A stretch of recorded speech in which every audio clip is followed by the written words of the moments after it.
أهلا أهلا. وصفة عدس جدا جدا لذيذة على قولتهم بالمخ والمخيخ. تاكلونها فطور، تاكلونها عشاء أو فطور برمضان. يلا مع بعض نبدأ. أول خطوة نبي نسلق العدس بالموية المغلية. سخنت الطاوة عندي وراح أضيف كمية حلوة من زيت الزيتون.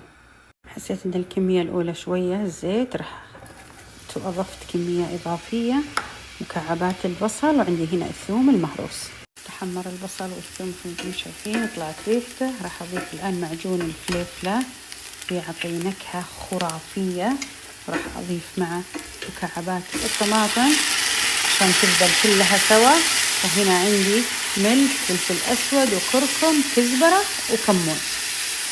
أضفت له ملعقة مغرفة من موية سلق العدس، وهدي النار وأتركه يتسبك شوي. استوى العدس عندي، راح أصفيه وأحتفظ بالموية، موية السلق بحتفظ فيها. تسبك عندي الطماطم تبارك الرحمن مع الصلصة، تشمون الريحة.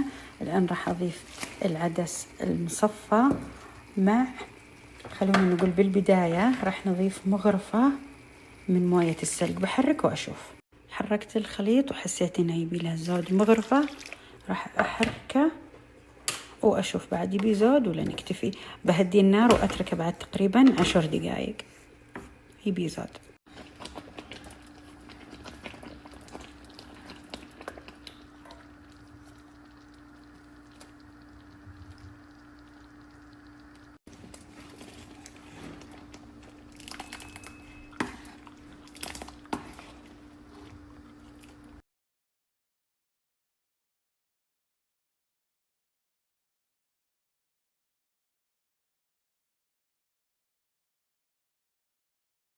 الطريقة هذه بتذوقون فيها ألذ عدس.